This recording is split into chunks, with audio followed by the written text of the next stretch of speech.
Assalamualaikum warahmatullahi wabarakatuh. Waalaikumsalam warahmatullahi wabarakatuh. Bagaimana kabarnya teman-teman semuanya? Semoga teman-teman semuanya tetap semangat ya. Insya Allah nanti di pertengahan mungkin ada ice breaking biar tidak terlalu jenuh. Ya. Teman-teman bisa dilihat ke depan, bisa kita bayangkan ketika misalkan ada salah satu seorang peserta didik yang malu untuk bertanya, minder untuk bertanya.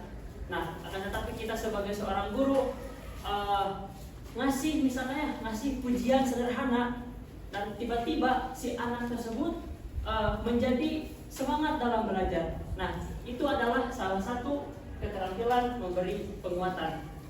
Yang pada kenyataannya sekarang guru itu ya kebanyakan hanya sekedar memberikan materi. Nah, akan tetapi dengan adanya keterampilan memberi penguatan, itu si anak bisa memotivasi untuk belajar, bisa menjadi ya misalnya itu tidak ya pembelajaran menjadi positif, seperti itu. Nah, kita sebagai calon pendidik tentunya pasti nanti itu akan ada momen di mana mahasiswa peserta didik jenuh, peserta didik minder akan bertanya. Nah, adanya keterampilan memberi penguatan itu fungsinya kita bisa memotivasi. Nah, pada hari ini kita semuanya akan belajar tentang keterampilan memberi penguatan, yang mana ada beberapa materi dimulai dari definisi, tujuan, jenis-jenis, langkah-langkah strategis, sampai ke kesalahan yang perlu dihindari dalam keterampilan penguatan itu seperti apa. Seperti itu. Nah, dan mudah-mudahan kita semuanya setelah mendengarkan pematerian ini, kita semuanya bisa menjadi seorang pendidik yang mana bisa memotivasi peserta didiknya dengan penguatan penguatan. Nah, sebelum lebih lanjut, perkenalkan dulu mungkin saya Raihan sebagai moderator, dan juga teman-teman saya di sini ada, boleh diperkenalan? Saya Kamila Aprilia Cahyawan dengan Ibu Nurul Carlos dan Paku. Saya Sofia Bila. Saya Zakia Nurul. Sebagai materi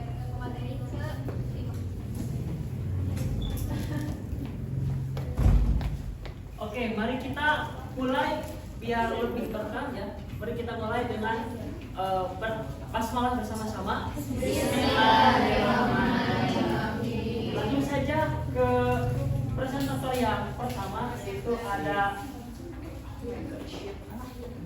itu ada Pak Hira yang akan menjelaskan definisi keterampilan penguatan.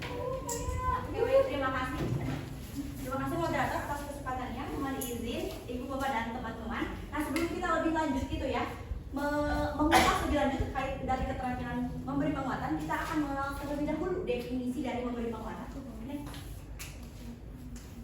Nah, keterampilan dasar mengajar atau teaching skill merupakan kemampuan atau keterampilan yang bersifat khusus atau more specific instructional behavior yang harus dimiliki oleh pendidik agar dapat melaksanakan tugas mengajar secara efektif, efisien, dan profesional. Nah, salah satu keterampilan mengajar yang harus dimiliki oleh seorang guru adalah keterampilan memberi penguatan. Nah, menurut Usman tahun 2013, penguatan merupakan bentuk positif apakah bersifat verbal atau non-verbal yang merupakan bagian dari modifikasi tingkah laku peserta didik yang bertujuan untuk memberikan informasi atau umpan balik bagi peserta didik atas perbuatannya sebagai suatu dorongan atau koreksi. Nah, sama halnya dengan apa yang dijelaskan oleh Mana tahun 2015, penguatan merupakan respon positif yang dilakukan pendidik atau perilaku positif yang dicapai peserta didik dalam proses pembelajaran dengan tujuan untuk mempertahankan dan meningkatkan perilaku positif peserta didik. Nah, dengan demikian dapat kita tarik kesimpulan bahwa memberi penguatan atau reinforcement merupakan salah satu bentuk positif yang harus dimiliki oleh pendidik yang kita itu akan terhadap peserta didik dalam proses pembelajaran. Nah, selanjutnya ada tujuan memberi penguatan. Dalam kaitannya dengan kegiatan pembelajaran, tujuan memberi penguatan bagi peserta adalah sebagai berikut. Yang pertama yaitu meningkatkan perhatian. Nah, penguatan yang diberikan oleh guru, baik itu berupa pujian, senyuman, atau bahkan sikap positif lainnya itu akan membuat peserta menjadi lebih terfokus terhadap materi yang diajarkan. Nah, perhatian peserta ini akan lebih terarah karena mereka merasa dihargai dan merasa diakui gitu, sehingga akan mengurangi rasa bosan dalam pembelajaran. Lalu yang kedua ada membangkitkan dan memelihara motivasi. Nah, dengan memberikan penguatan, peserta didik ini akan terdorong untuk lebih termotivasi atau lebih berusaha gitu. Misalnya, ketika guru memberikan apresiasi atas jawaban yang benar, maka peserta didik itu akan lebih terdorong gitu, atau bahkan termotivasi untuk bertanya dan bahkan menjawab kembali. Lalu yang ketiga ada mendorong munculnya perilaku yang positif. Nah, penguatan membuat peserta didik itu menjadi lebih cenderung untuk mengurangi perilaku yang positif, misalnya bertanya, berdiskusi, atau bahkan menghargai temannya. Nah, penguatan yang diberikan oleh pendidik secara terus-menerus atau secara konsisten itu akan membuat peserta didik itu merasa dihargai gitu. Lalu selanjutnya ada yang keempat, menumbuhkan rasa percaya diri. Nah, dengan memberikan penguatan, peserta didik ini akan memberikan rasa aman dan dihargai gitu, karena mereka merasa bahwa usaha atau kemampuannya itu diakui gitu oleh pendidik tersebut. Nah, dengan demikian anak itu yang tadinya merasa takut gitu atau bahkan ragu-ragu untuk mencoba gitu, mereka akan lebih berani gitu untuk mencoba. Nah, jadi kita dapat tarik kesimpulan gitu ya, bahwa salah satu keterampilan mengajar yang harus dimiliki oleh guru adalah keterampilan memberi penguatan. Nah, keterampilan memberi penguatan ini bertujuan untuk meningkatkan dan mempertahankan semangat belajar dan motivasi mereka gitu, yang nantinya itu akan meningkatkan prestasi belajar mereka. Namun sayangnya gitu ya, guru sangat jarang sekali memberikan penguatan atau bahkan mungkin dalam tanda kutip memberikan respon negatif yang nantinya itu tidak memberikan stimulus yang baik terhadap peserta didik. Nah, oleh karena itu kita sebagai calon pendidik harus terbiasa gitu untuk melatih diri dalam memberikan penguatan. Sekian seperti itu. Sekian, mohon maaf apabila banyak kesalahan. Saya Kembara Muda.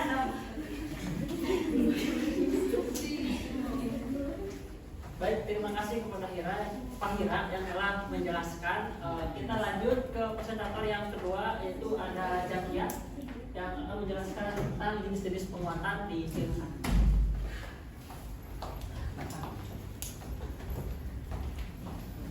Baik, terima kasih atas kesempatannya. Di sini saya akan mencoba menjelaskan mengenai jenis-jenis penguatan. Nah, dalam proses pembelajaran, guru perlu memberikan penguatan sesuai dengan jenis dan kebutuhan peserta didik. Nah, secara garis besar penguatan ini terbagi menjadi dua, yaitu penguatan verbal dan non-verbal. Penguatan verbal adalah penguatan yang dilakukan melalui kata-kata pujian. Sesedikit apapun kata pujian yang diberikan dapat mendorong peserta didik untuk menjadi lebih semangat. Nah, kata pujian ini biasanya berupa pintar, bagus, benar, dan lain sebagainya. Selain kata-kata pujian, terdapat juga kalimat pujian. Misalnya, kamu mengerjakannya dengan sangat baik, ataupun kamu sudah menjelaskannya dengan tepat. Nah, penguatan verbal ini merupakan jenis apresiasi yang paling mudah dipahami oleh peserta didik. Namun dalam pelaksanaannya harus bervariasi, karena jika terus-menerus mengulang kata atau kalimat yang sama akan membuat penguatan tersebut kehilangan makna. Kemudian yang kedua ada penguatan non-verbal. Nah, jika tadi penguatan verbal itu berupa kata dan kalimat, nah penguatan non-verbal ini berupa gerak isyarat, namun sama-sama memberikan pengaruh positif kepada peserta didik. Di dalam penguatan non-verbal ini terdapat beberapa komponen, di antaranya yang pertama ada penguatan gestural. Penguatan ini dapat dilakukan dengan ekspresi wajah yang ceria, acungan jempol, tepuk tangan, anggukan, dan lain sebagainya. Nah, penguatan gestural ini sangat berkaitan erat dengan penguatan verbal karena biasanya dilakukan secara bersamaan. Kemudian ada penguatan mendekati. Guru dapat mendekati peserta didik dengan misalnya berdiri di samping peserta didik ataupun berjalan mendekati peserta didik. Pendekatan ini dapat membuat peserta didik merasa lebih diperhatikan. Misalnya ketika peserta didik sedang menulis di papan tulis, guru dapat berdiri di samping peserta didik sehingga meningkatkan rasa percaya diri dan juga mengurangi rasa cemas pada diri peserta didik. Yang kemudian ada penguatan sentuhan. Penguatan ini dilakukan ketika guru menyentuh secara langsung kepada didik melalui fisik. Dapat dilakukan dengan mengusap kepala, menggerak tangan, menepuk bahu, dan lain sebagainya.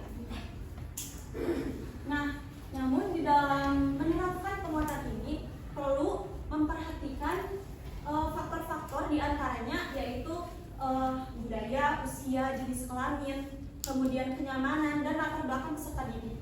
Karena jika sentuhan itu dilaksanakan secara tidak tepat, itu bisa saja menyebabkan kesalahpahaman. Misalnya saya ingin bertanya, teman-teman tahu nggak ada di TikTok itu yang muridnya itu dipangku sama gurunya? Muridnya tahu. Kan itu tuh si muridnya tuh sampai berani nyium pipi, terus meluk sampai duduk di pangkuan gurunya. Nah itu tuh udah termasuk berlebihan dan tidak sesuai dengan budaya di Indonesia. Nah kita sebisa mungkin harus menghindari sentuhan-sentuhan seperti itu. Kemudian ada penguatan tanda, dapat dilakukan dengan stiker bintang, koin, medali, sertifikat, dan lain sebagainya. Nah penguatan ini dapat menjadi bentuk nyata yang dapat disimpan dan dibanggakan oleh peserta didik. Nah, namun dalam melaksanakan penguatan ini, guru perlu memberikan pemahaman kepada peserta didik bahwa tanda tersebut hanya sebagai motivasi, bukan tujuan utama. Karena misalnya jika tidak diberikan pemahaman tersebut, misalnya ketika peserta didik itu mengikuti perlombaan dan tujuan utamanya hanya mendapatkan medali, bisa saja peserta didik itu melakukan kecurangan atau hal-hal yang tidak diperbolehkan lainnya. Jadi guru harus melakukan memberikan pemahaman bahwa tujuan utamanya itu tetap untuk belajar. Nah, kemudian ada penguatan dengan kegiatan menyenangkan. Penguatan ini dilakukan dengan kegiatan yang disukai peserta didik ataupun tugas-tugas yang menyenangkan. Misalnya, ketika ada peserta didik yang menunjukkan nilai yang menunjukkan perkembangan yang bagus di mata pelajaran seni musik, kita dapat menunjuk peserta didik itu untuk menjadi pemimpin dalam paduan suara ataupun pemimpin dalam penampilan musik lainnya. Nah, bentuk kegiatan ini dapat memberikan rasa bangga kepada peserta didik dan juga sebagai penghargaan melalui pengalaman yang berharga. Yang terakhir ada penguatan tak penuh atau parsial, dilakukan ketika peserta didik memberikan jawaban yang hanya sebagian benar. Jadi ketika peserta didik memberikan hanya sebagian jawaban benar, kita tidak bisa langsung menyalahkan, tapi bisa melakukan penguatan parsial ini. Nah, biasanya dilakukan dengan ekspresi wajah yang menunjukkan bahwa itu jawaban itu sudah benar, tapi masih bisa disempurnakan. Dan itu juga disertai dengan kata ataupun kalimat penguatan lainnya, misalnya ya betul jawabanku sudah benar, tapi masih bisa disempurnakan. Nah, dengan penguatan ini peserta didik tidak akan merasa gagal, tapi justru akan mendorong peserta didik untuk mau memperbaiki dan menyempurnakan jawabannya atau pekerjaannya. Nah, mungkin sekian yang dapat saya sampaikan. Terima kasih, saya kembalikan kepada moderator. Ya, boleh apresiasi terlebih dahulu. Kita lanjut presentator yang selanjutnya, ada Nabila di Silkan. Oh ya, sorry. Presentator. Baik, terima kasih untuk kesempatan dan waktunya. Sebelumnya teman-teman kelihatan ini ya ngantuk gitu. Ya, nah sebelumnya saya ada sedikit pantun nih biar semangat. Nanti kalian kalau aku ngomong pantunnya kalian balas cakep ya. Boleh. Nah, jalan-jalan ke kota mati. Naik kereta bersama paman. Belajar itu jangan setengah hati. Karena ilmu akan jadi penuntun sepanjang zaman. Di sini saya akan membawakan materi mengenai prinsip penguatan. Yang pertama itu ada pendapat menurut Usman pada tahun 1954 dalam Putra 2018 yang menekankan bahwa penguatan itu harus dilandaskan pada sikap guru yang tulus dan bermakna. Nah, oh ya, teman-teman, berhubungan dengan penguatan ini, kalian pasti saat SD itu pernah mengalami momen ketika guru itu memberikan kalian ujian atau misalnya memberikan kalian kuku kepala gitu, ataupun memberikan ini pelayan gitu, saat kita melakukan sesuatu yang positif. Nah, lalu setelah itu kita merasa lebih semangat gitu saat melakukan kegiatan tersebut. Nah, itu tuh hal sesederhana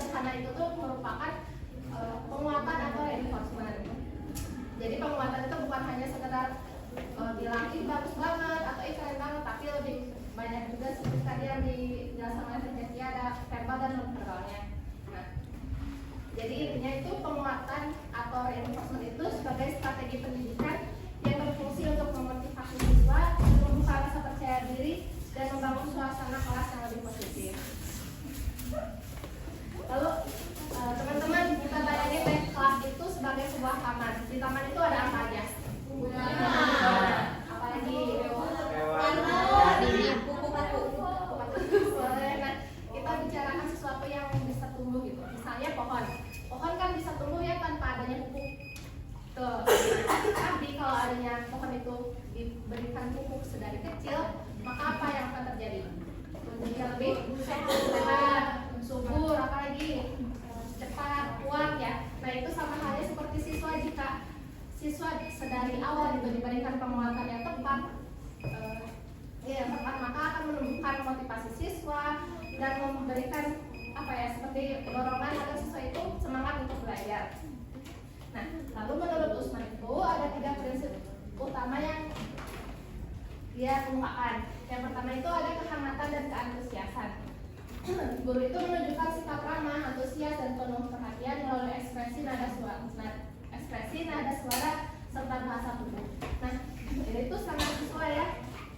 Karena misalnya dalam pembelajaran seni budaya gitu, ada anak yang menghampiri kita dan memperlihatkan gambarnya di depan kita. Ibu lihat gambar aku gitu kan, terus masa kan kita tahu gitu anak itu meminta apa kepada kita, ingin meminta seperti feedback atau respon kan. Nah kalau misalnya kita sebagai guru cuma respon gini, oh bagus gitu, oh bagus, oh iya keren, tapi kita tuh nggak ada hangatannya gitu, nggak ada sikap ramahnya kan, murid itu tidak akan jadi kayak malas gitu kan kita tuh.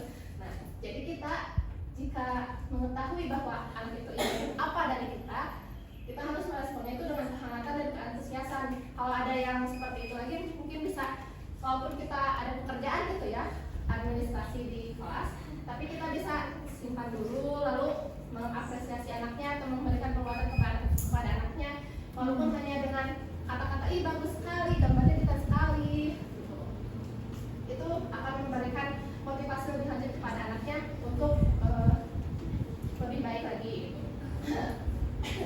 Lalu yang kedua ada kebermaknaan. Pujian dan penghargaan itu harus relevan dengan usaha siswa, bukan sekadar ucapan singkat. Nah seperti halnya barusan masih dalam gambar ya. Misalnya gambar anak tersebut itu detail, lalu warna yang dipakainya itu cocok. Misalnya pohon itu hijau, ungu, oranye gitu, sesuai gitu. Dan gambarnya itu bagus sekali pokoknya. Nah, jadi kita bisa memberikan penguatan itu seperti, kamu gambarnya bagus sekali, ada hewannya, ada rantingnya dan segala macamnya. Tapi jangan sampai kita malah memuji atau memberikan responnya itu, kamu pewarnanya bagus sekali, berapa harganya, kan itu tidak bermakna ya dan tidak relevan dengan usaha yang dilakukan oleh siswa. Padahal usaha yang dilakukan oleh siswanya itu dia menggambarnya dengan detail dan memberikan pewarna yang sesuai gitu, yang cocok. Nah, yang ketiga ada menghindari respon negatif. Guru tidak boleh menggunakan ejekan atau cercaan, tetapi memberi arahan yang bangun agar semangat siswa tetap terjaga. Jadi kita sebagai guru itu harus berhati-hati agar tidak mengejek atau merendahkan siswa ketika siswa salah. Jika ada siswa yang keliru, lebih baik dialihkan ke pertanyaan siswa lain atau diberikan arahan yang membangun. Karena sekali saja guru merendahkan siswa, maka semangat belajarnya bisa langsung turun. Misalnya dalam memberikan pertanyaan di kelas random seperti yang dijelaskan kelompok tadi, ada siswa yang jawabannya itu keliru atau kurang tepat. Guru itu jangan langsung menjawab, kamu salah, bukan gitu ya. Nah itu jangan sampai diucapkan oleh guru pada siswa, karena sekali saja guru seperti itu maka siswa itu akan teringat terus, dan motivasi belajarnya itu pasti akan menurun. Jika ada siswa yang melakukan kesalahan atau keliru, bisa dengan seperti ini, oh ya bagus sekali jawaban kamu, tetapi kurang tepat, mungkin bisa disempurnakan oleh temannya yang lain atau temannya yang lain boleh dibantu gitu. Seperti itu. Jadi intinya jangan sampai guru itu memberikan respon negatif kepada siswa. Lalu intinya Usman itu menekankan pentingnya dimensi emosional guru dalam membangun suasana belajar yang kondusif.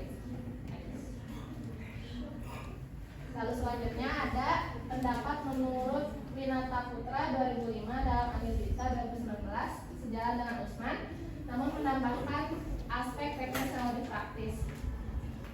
Prinsip yang ia tekankan itu meliputi yang 3 ini tuh sama, hanya saja Winata Putra itu menambahkan 3 lagi. Nah, yang pertama itu ada sasaran penguatan. Jelas apakah ditujukan pada individu, kelompok, atau kelas. Teman-teman, kalau sasaran itu subjek atau objek? Objek. Bukan. Sasaran di sini itu ya, karena kurang tepat. Jadi sasaran di sini itu lebih kepada subjeknya atau siswanya seperti itu. Misalnya sasarannya itu kan ada individu, kelompok, ataupun kelas dalam suatu kelas. Misalnya yang individu itu ada siswa yang mengerjakan soal matematika itu dapat 100. Nah, maka kita kan bisa memberikan sasaran penguatan itu hanya kepada dia yang nilainya itu 100. Nah, lalu ada sasaran penguatan kelompok. Misalnya dalam suatu tugas kelompok ini tuh hasil pekerjaannya bagus, saat berkelompok pun mereka kondusif gitu, tidak teriak-teriak atau lari-larian. Nah, maka guru itu dapat memberikan penguatannya itu, sasarannya itu kelompok, jadi bukan hanya merespon atau memuji kepada satu individu saja. Yang terakhir ada sasaran penguatan kelas. Misalnya dalam diskusi kelas atau melakukan tugas proyek satu kelasnya ini unggul ataupun kondusif dan juga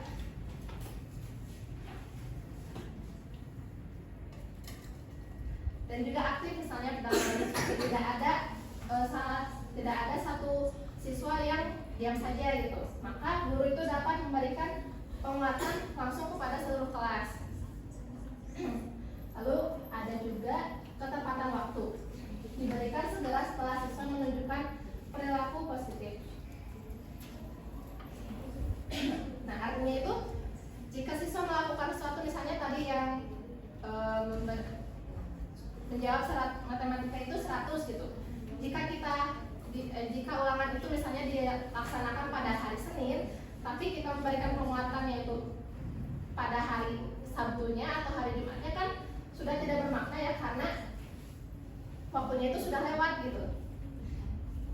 Sudah siswanya pun bisa saja sudah lupa atau teman-teman yang lain pun sudah tidak ingat.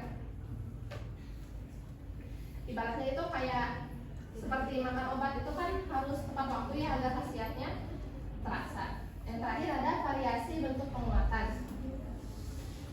Tidak monoton, bisa verbal, non-verbal, dan simbolik. Ini seperti yang dijelaskan oleh Tejakiah tadi ya. Jadi agar tidak bosan siswanya, agar tidak merasa itu saja, maka perlu ada variasi. Tadi itu bisa dengan kata-kata, dengan belayan atau pupuk atau dan yang lainnya. Maka siswa itu akan merasa tidak itu saja gitu. Nah, dengan demikian Winata Putra itu lebih menekankan pada penguatan bukan hanya soal sikap guru, tetapi juga strategi teknis agar efektif. Nah, kalau kita bandingkan gitu ya, kalau Usman itu lebih menekankan tadi pada sikap emosional dan moral gurunya. Bagaimana guru itu harus tulus, harus hangat, dan juga penuh perhatian. Sedangkan kalau Winata Putra ini lebih menekankan dan menambahkan pada aspek strategis teknis. Jadi tidak hanya sikap guru, tetapi juga teknik yang tepat agar penguatan benar-benar efektif. Keduanya itu sebenarnya saling melengkapi. Oh, ya ada kutipan dari Nelson Mandela yang sangat sesuai. Education is the most powerful weapon which you can use to change the world.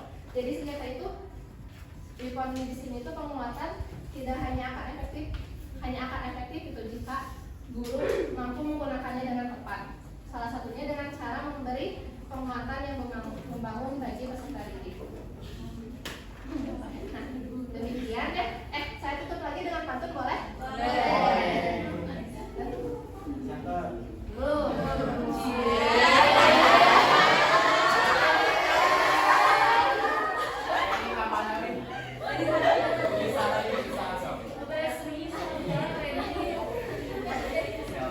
Belajar giat di pagi hari. Dengan semangat penuh ceria.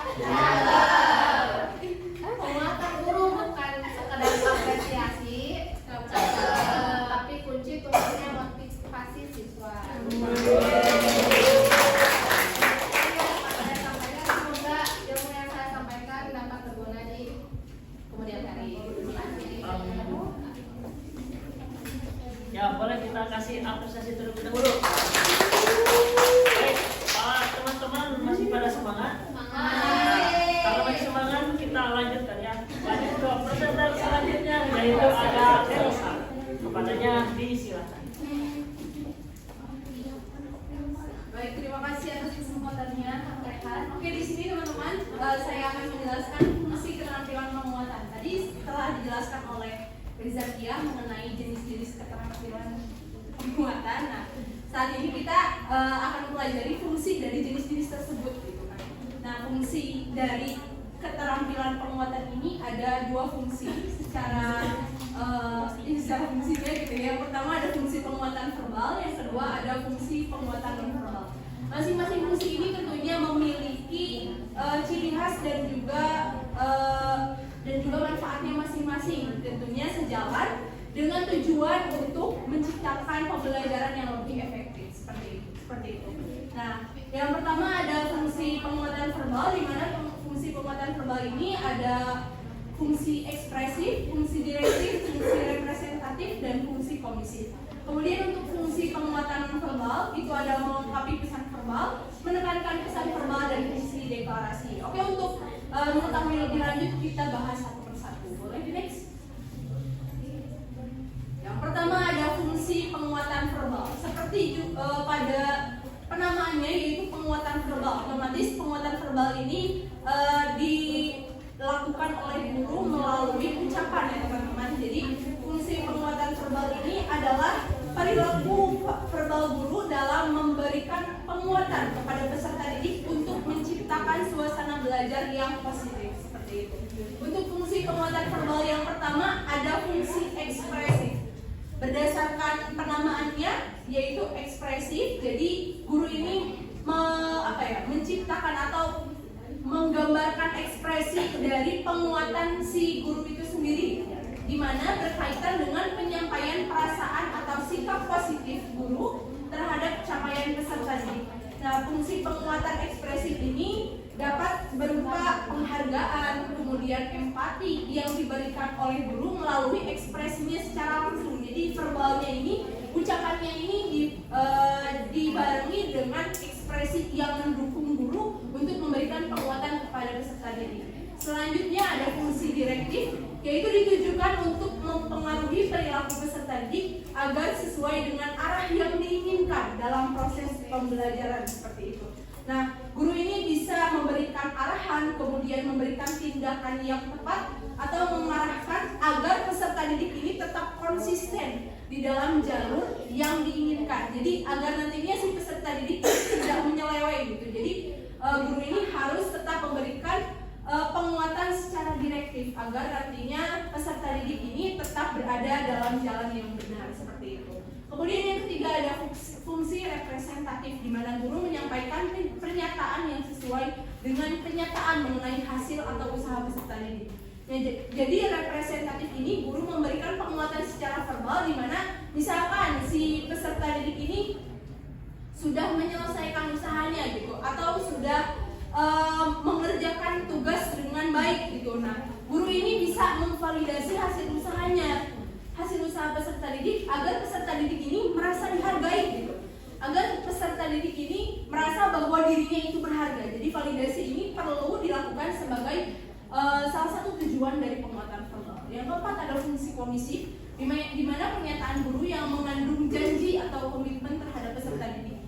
Nah, fungsi ini juga tidak kalah penting ya teman-teman, di mana jadi guru ini juga harus memiliki komitmen. Misalkan contoh kecilnya, anak-anak setelah kita melaksanakan penilaian ini, setelah mengerjakan soal ini, kita langsung pergi keluar ya untuk melakukan pembelajaran secara langsung. Nah, itu kan merupakan komitmen, jadi harus ditepati, janji yang harus ditepati oleh si guru, yang dimana komitmen ini dibuat sebelum kegiatan tersebut dilakukan. Seperti itu. Boleh dilanjut? Iya. Yang kedua ada fungsi penguatan nonverbal. Nah, fungsi penguatan nonverbal ini merupakan tingkah laku atau penguatan yang dilakukan oleh guru untuk mendukung penguatan verbal tadi. Jadi fungsi penguatan nonverbal ini tidak hanya dalam berbentuk bahasa, akan tetapi bisa dalam berbentuk ekspresi ataupun berbentuk sikap dari si guru itu sendiri. Yang pertama ada melengkapi pesan verbal. Nah, jadi fungsi penguatan nonverbal ini digunakan untuk menyempurnakan makna yang disampaikan secara lisan. Jadi agar penguatan verbalnya ini bisa diyakinkan oleh si peserta didik, bisa dilakukan dengan penguatan nonverbal ini, salah satunya dengan gerak tubuh, ekspresi ataupun sikap yang ditujukan guru membantu memperjelas maksud dari komunikasi penguatan verbal tadi, seperti itu. Yang kedua ada menekankan pesan verbal, yaitu memberi penekanan pada isi penguatan yang diberikan. Maksud penekanan di sini bukan berarti pemaksaan ataupun hal yang dilakukan guru itu mutlak ataupun ajeb gitu. Tapi fungsi penekanan di sini itu sebagai upaya untuk menegaskan bahwasanya penguatan yang diberikan itu benar-benar terjadi, benar-benar pantas diterima oleh peserta didik, seperti itu. Yang ketiga ada fungsi deklarasi. Berdasarkan namanya ya, jadi deklarasi di sini bisa dinyatakan sebagai tindakan tegas bahwa ucapan guru yang secara langsung menetapkan status atau kondisi tertentu dalam proses pembelajaran. Nah, tidak jauh berbeda dengan penekanan. Jadi fungsi deklarasi ini guru itu menyatakan secara tegas bahwa apa yang dilakukan peserta didik ini benar, apa yang beliau ucapkan ini, penekanan atau penguatan nonverbal ini adalah sesuatu yang benar dan sesuai dengan apa yang dilakukan peserta didik, seperti itu. Terima kasih. Mungkin dari saya dicukupkan sekian. Saya kembali ke Pak Model. Ya, boleh diapresiasi kembali. Kita lanjut saja, karena satu lagi untuk presenter, yaitu ada Reva, kepadanya disilakan.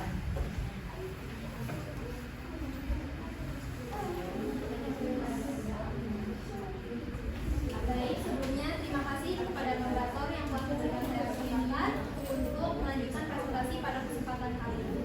Nah, di sini saya akan menyampaikan sedikit bagaimana caranya dalam menggunakan penguatan. Di sini saya mengambil yang Kusuma dari tahun 2019. Nah, yang pertama dalam memberikan penguatan, bagaimana sih penguatan itu diberikan kepada pribadi tertentu. Utamanya dalam memberikan penguatan kepada pribadi tertentu, kita harus jelas, harus benar-benar jelas mau kepada siapa ini si penguatan itu ditujukan. Misalkan Rasti sudah menjawab dengan benar, nah kita bisa menyebutkan nama Rasti, oh ya Rasti jawabanku sudah bagus, sambil menatap matanya. Jadi siswa ataupun peserta didik yang menerima penguatan tersebut merasa benar-benar dihargai oleh guru tersebut. Kemudian misalkan apabila ada siswa yang menjawab pertanyaan namun jawaban tersebut kurang tepat gitu, kurang dirasa sesuai dengan apa yang kita harapkan, maka kita tetap mengapresiasinya, namun biasa saja gitu, jangan terlalu memuji berlebihan karena hal itu bisa menyebabkan kecemburuan terhadap peserta didik yang lain. Kemudian yang kedua ada penguatan kepada kelompok. Nah, penguatan kepada kelompok ini diberikan ketika seluruh kelas ataupun kelompok-kelompok tertentu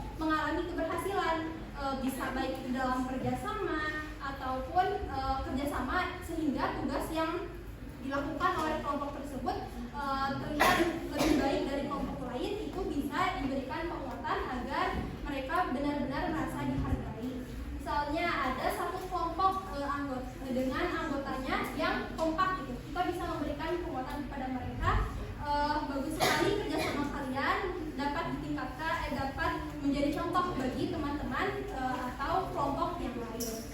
Kemudian yang ketiga, pemberian penguatan dengan segera. Nah, ini sesuai dengan prinsip apa yang telah disampaikan oleh Teh Nabila tadi, bahwasannya penguatan harus diberikan dengan segera agar fungsi dan juga tujuan dari penguatan sendiri itu dapat efektif, dapat diterima dengan baik oleh siswa. Kemudian yang keempat, variasi bentuk penguatan. Nah, penguatan yang efektif itu merupakan kombinasi dari penguatan yang terdiri dari beberapa komponen. Artinya, penguatan yang diberikan itu tidak hanya dalam satu bentuk, misalkan hanya dalam bentuk verbal, oh bagus, tepat sekali, ataupun penguatan verbal lainnya yang telah tadi disebutkan oleh Teh Zafira. Namun kita juga harus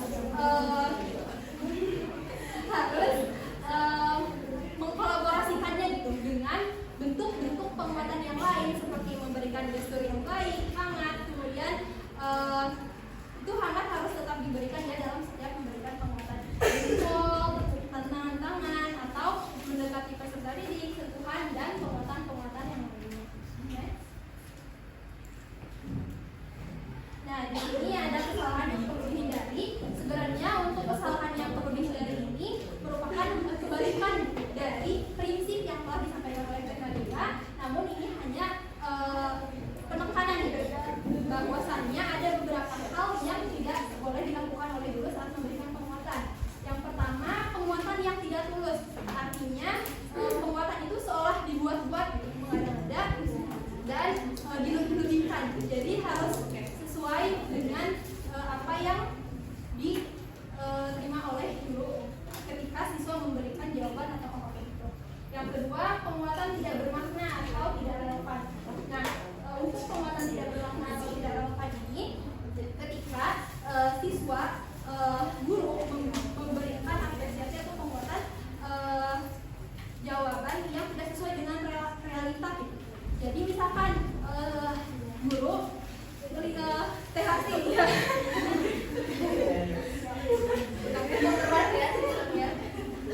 memberikan catatan, terus guru itu memberi catatanmu rapi gitu. Padahal catatan THT itu kurang rapi. Nah itu akan membuat siswa maksudnya merasa ya terejek. Jadi kok guru nyebutin catatan aku rapi padahal kan enggak gitu. Nah, keren. Yang ketiga, tidak jelas arahnya.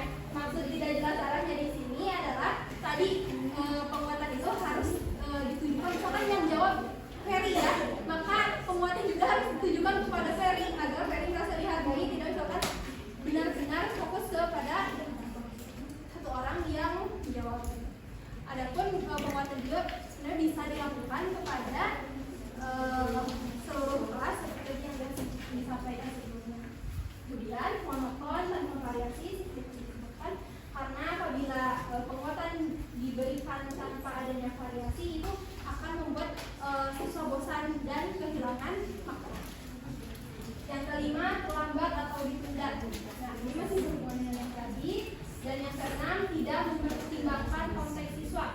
Untuk tidak mempertimbangkan konteks siswa ini mungkin lebih ke ketika akan memberikan penguatan berupa sentuhan, apa yang tadi disampaikan oleh Teh kembali, bahwasannya ketika akan memberikan penguatan harus melihat dulu konteks siswanya bagaimana, latar belakangnya bagaimana, kemudian usianya.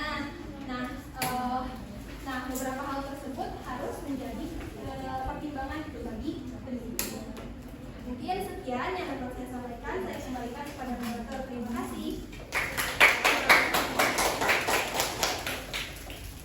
Ya, saya tidak perlu menyebutkan apresiasi kembali karena sudah. Nah, sekarang saya akan memberikan dua pilihan.